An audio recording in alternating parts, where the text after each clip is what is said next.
أعوذ بالله من الشيطان الرجيم.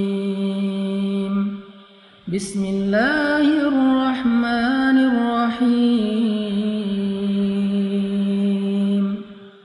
والضحى والليل إذا سجى ما ودعك ربك وما قلى وللآخرة خير لك من الأولى ولسوف يعطيك ربك فترضى ألم يجدك يتيما فآوى ووجدك ضالا فهدى ووجدك عائلا فأغنى فأما اليتيم فلا تقهر وأما السائل فلا تنهر وأما بنعمة ربك فحدث. صدق الله العظيم. Teman-teman yang dirahmati Allah Subhanahu wa taala, surat Ad-Duha ini adalah bisa dibilang kayak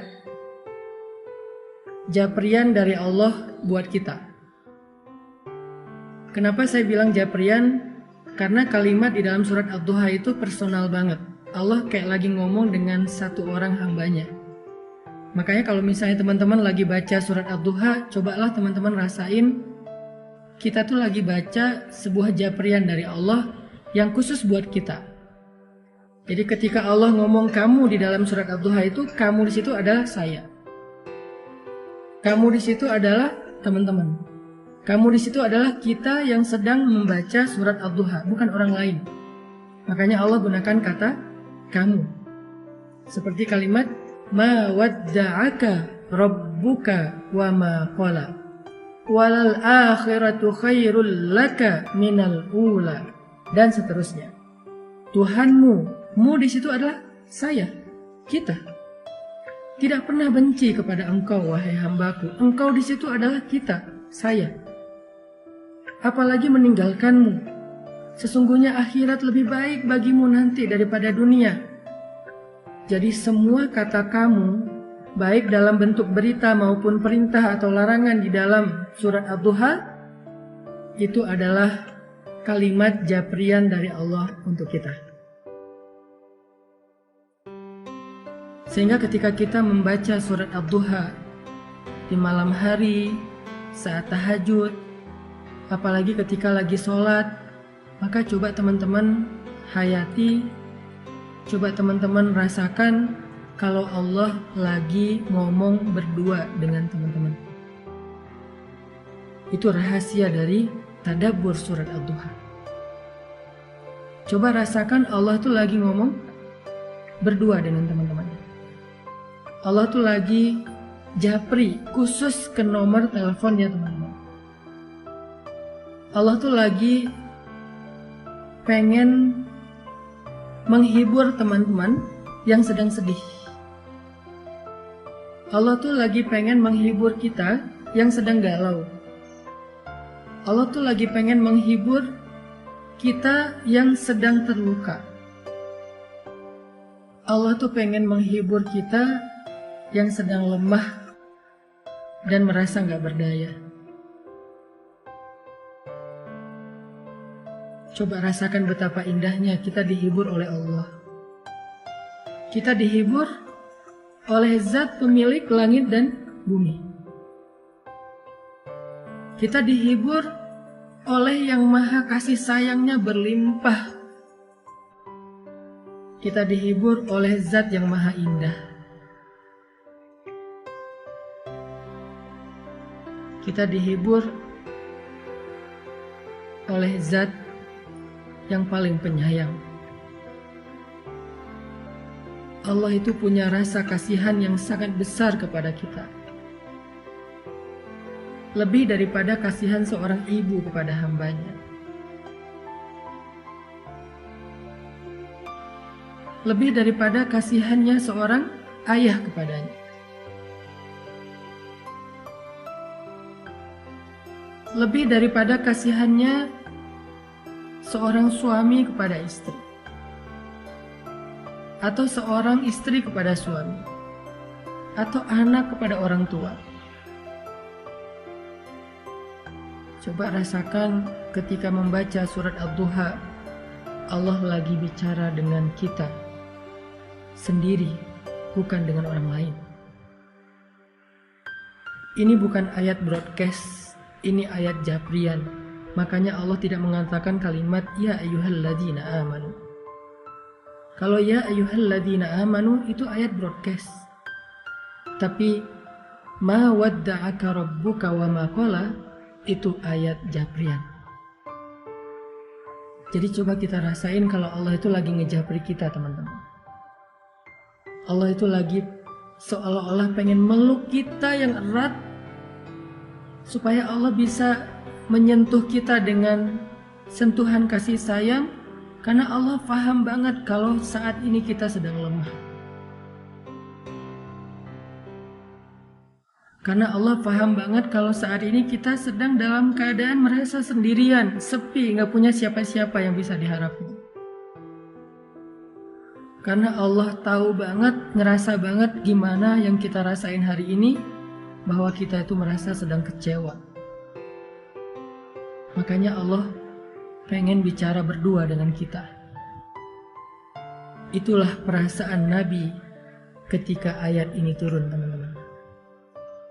Perasaan kehilangan, perasaan takut, perasaan bingung, perasaan galau, perasaan lemah, perasaan kecewa, sedih. Perasaan-perasaan itu benar-benar mengganggu Nabi sekian hari. Nabi seperti orang yang kehilangan ayah, ibu, istri, anak, pasangan sekaligus, sehingga beliau menjadi bingung harus kemana. Setiap hari bayangin, Nabi setiap hari naik ke bukit yang ada di kota Mekah, memandang ke langit pengen ngadu sama Allah. Nabi tuh pengen ngadu sama Allah, ya Allah saya punya banyak masalah, kemana engkau ya Allah? Ya Allah saya punya banyak masalah, kemana Jibril? Nunggu lama di atas bukit, Jibril gak turun. Akhirnya Nabi pulang ke rumah. Besok balik lagi, ngadu lagi, manggil. Turun lagi dari bukit tanpa bertemu dengan Jibril. Berhari-hari. Ada ulama yang mengatakan 12 hari, ada yang ulama mengatakan hampir 1 bulan dalam puncak perasaan galau dan khawatir yang luar biasa itu. Tiba-tiba Allah Subhanahu wa Ta'ala menurunkan surat Ad-Duha. Allah utus Jibril. Allah katakan melalui malaikat Jibril, 1 kalimat, 1 japrian, 1 ayat, 1 surat khusus buat Nabi. Kalimatnya, ma wadda'aka rabbuka wa ma qala. Tuhanmu gak pernah ninggalin kamu dan tidak juga benci kepadamu, Muhammad. Tiba-tiba Nabi seperti merasa, ya Allah, hampir saja saya merasa kehilangan. Hampir saja rasa takut itu mencelakai saya. Hampir saya merasa putus asa dengan kesendirian. Tiba-tiba Allah mengatakan, Abdi, Habibi, hambaku, kekasihku Muhammad, ma wadda'aka rabbuka wa ma qala. Tuhanmu gak pernah ninggalin kamu. Coba lihat betapa lembutnya Allah bicara dengan Nabi. Tuhanmu gak pernah ninggalin kamu. Itu seperti ketika seorang ayah bilang, ayah gak pernah ninggalin kamu, wahai nak. Ayah tuh gak pernah ninggalin kamu. Allah gak mengatakan, aku gak ninggalin kamu, bukan. Tuhanmu berarti seperti menyebut kalimat yang lembut. Sama kayak kita memanggil anak kita, ayah sayang sama kamu, bukan aku sayang sama kamu. Ini adalah kalimat yang sangat lembut dari Allah. Ma wadda'aka rabbuka wa ma qala. Tuhanmu gak pernah ninggalin kamu, apalagi benci sama kamu. Dan setelah Nabi membaca surat ini, lalu surat ini ditulis oleh para sahabat di dalam mushaf, maka sejak saat itu surat ini menjadi surat pribadi dari Allah kepada semua hamba yang pernah merasakan apa yang dirasakan Nabi. Kehilangan, ketakutan, kebingungan, hilang arah, sedih, kecewa. Maka siapapun yang pernah merasakan perasaan seperti itu, apapun alasannya, mau urusan agama, mau urusan dunia, mau urusan keluarga, mau urusan karir, pekerjaan, mau urusan percintaan, apapun alasannya ketika dia merasa sedih seperti itu, maka Allah ngejapri dia dengan kalimat yang lembut. Hambaku, ma wadda'aka rabbuka wa ma qala. Tuhanmu gak pernah ninggalin kamu, apalagi benci kepadamu. Itu maksud dari surat Ad-Duha, teman-teman.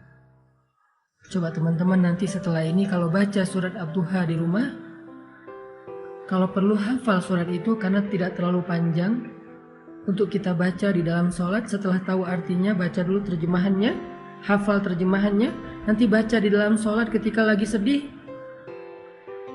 Sholat yang gak ada yang ganggu kita, sholat sunnah, terutama sholat tahajud.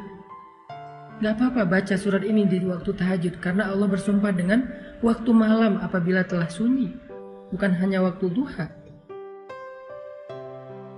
Kita baca, kita hayati, Allah lagi ngomong sama kita. Allah lagi pengen menenangkan dan menghibur hati kita yang sedih. Ma wadda'aka rabbuka wa ma qala.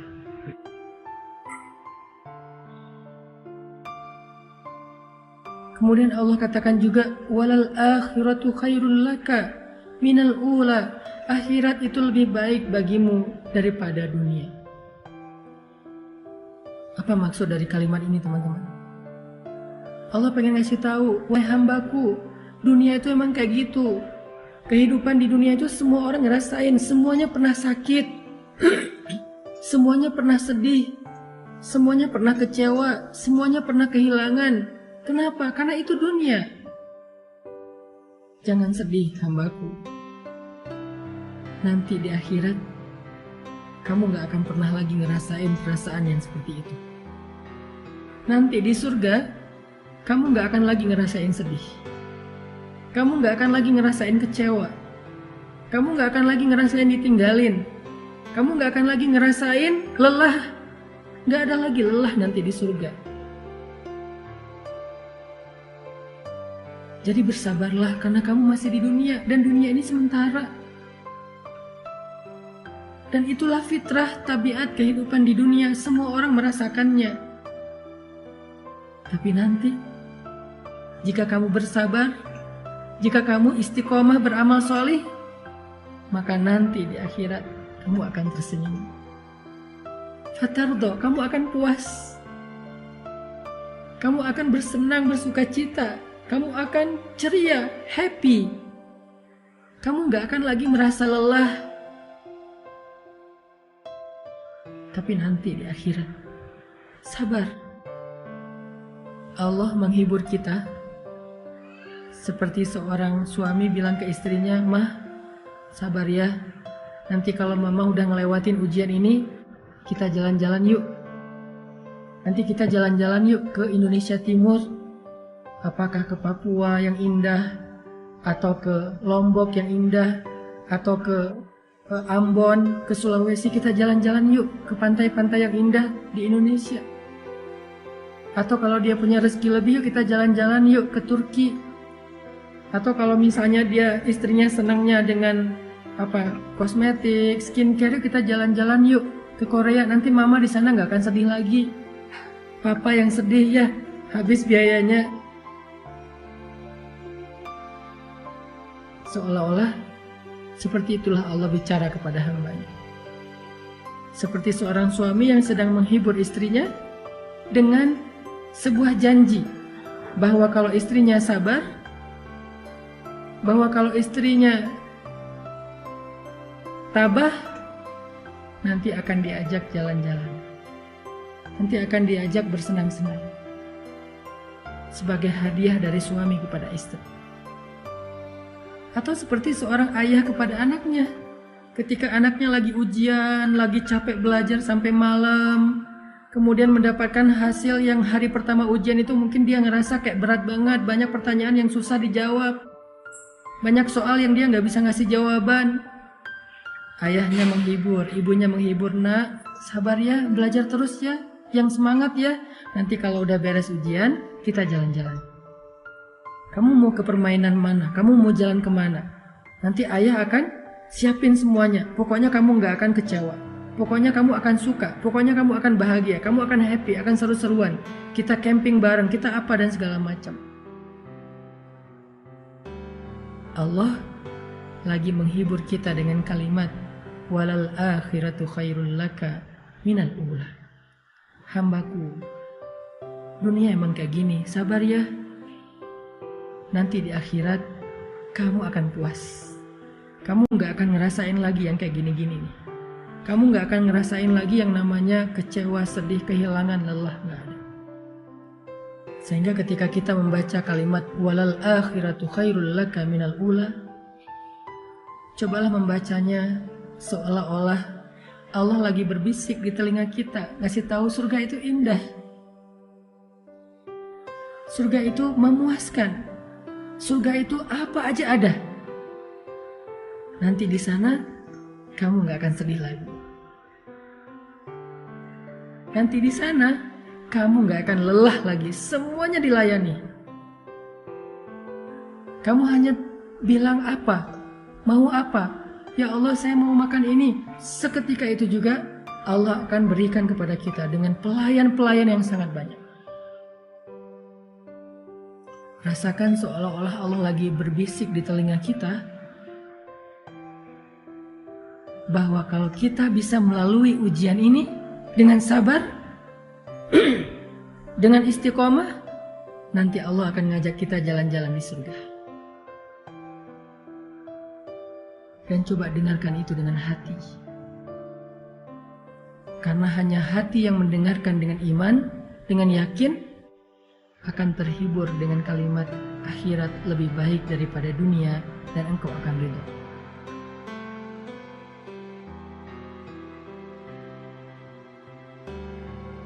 Setelah Allah katakan kalimat-kalimat ini, walal akhiratu khairul laka minal ula wala sawfa yu'tika rabbuka fatardha, maka kalimat berikutnya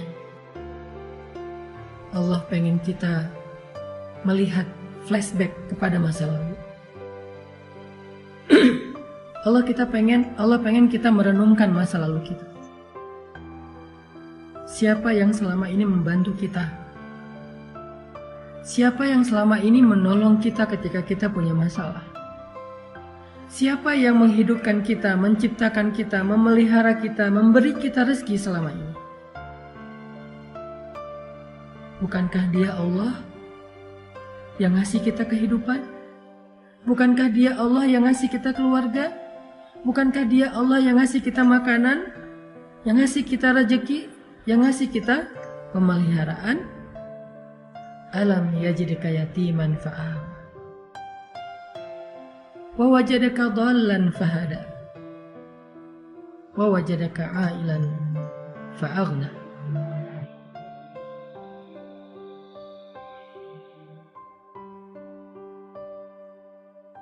Dia yang selama ini memberikan kepada kita banyak kebaikan. Saat kita sendiri, Dia memberi kita keluarga. Saat kita dalam keadaan bingung, Dia memberi kita ide, gagasan, petunjuk, ilmu. Saat kita dalam keadaan lapar, tidak punya pakaian dan tempat tinggal, Dia beri kita kecukupan selama ini. Dan itu menjadi bukti bahwa Dia nggak pernah ninggalin kita, apalagi benci sama kita. Seolah-olah seorang kekasih mengatakan kepada pasangannya, kenapa engkau ragu dengan cintaku? Bukankah selama ini aku setia? Bukankah selama ini aku selalu mencukupkan kebutuhanmu? Aku berkorban untuk kamu. Kenapa kamu masih ragu? Aku sayang sama kamu. Seolah-olah Allah ngomong gitu sama kita, teman-teman. Seolah-olah dengan kata-kata alam yajidka yatiman fa'awa wa wajadaka dhallan fahada wa wajadaka a'ilan fa'aghna. Allah tuh pengen ngomong, aku tuh sayang sama kamu. Aku tuh cinta sama kamu. Kamu gak ngelihat buktinya selama ini siapa yang bantu kamu, siapa yang ngasih kamu nikmat, yang memelihara kamu, yang memperhatikan kamu, yang nolongin kamu, yang kasihan sama kamu. Kenapa kamu masih ragu? Aku sayang sama kamu, kata Allah.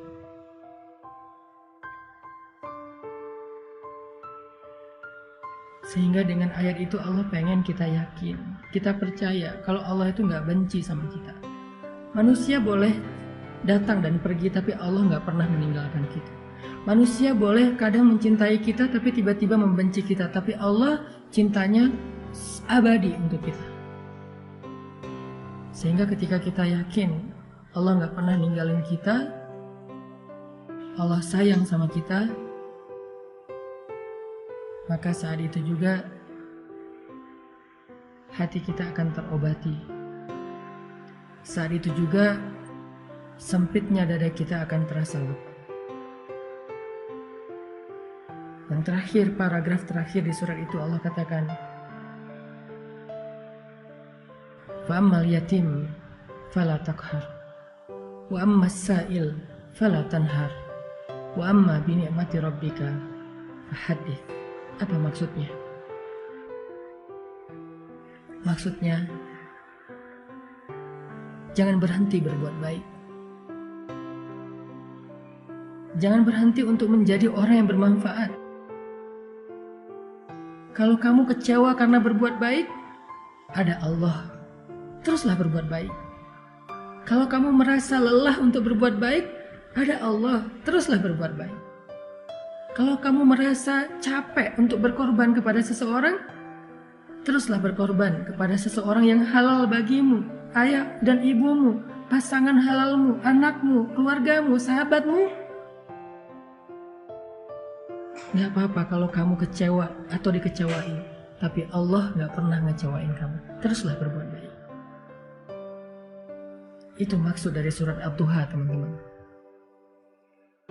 Coba rasakan itu ketika kita sedang membacanya, apalagi di dalam sholat, berarti kita telah membaca Al-Quran dengan tadabbur.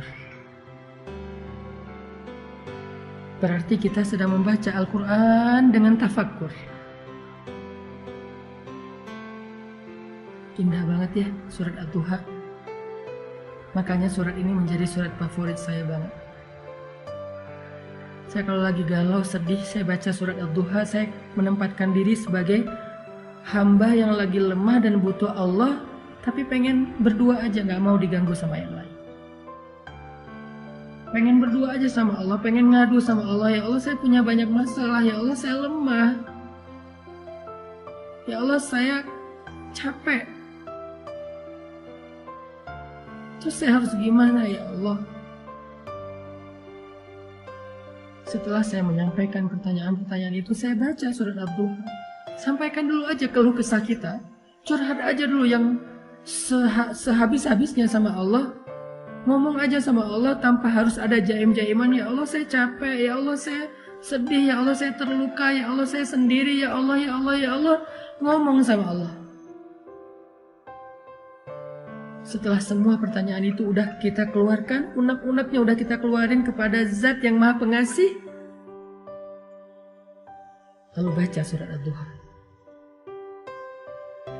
Maka kita akan menemukan jawabannya. Baca surat Ad-Duha, maka kita seperti merasa dijawab langsung oleh Allah Subhanahu wa Ta'ala. Kayak gitu cara membaca surat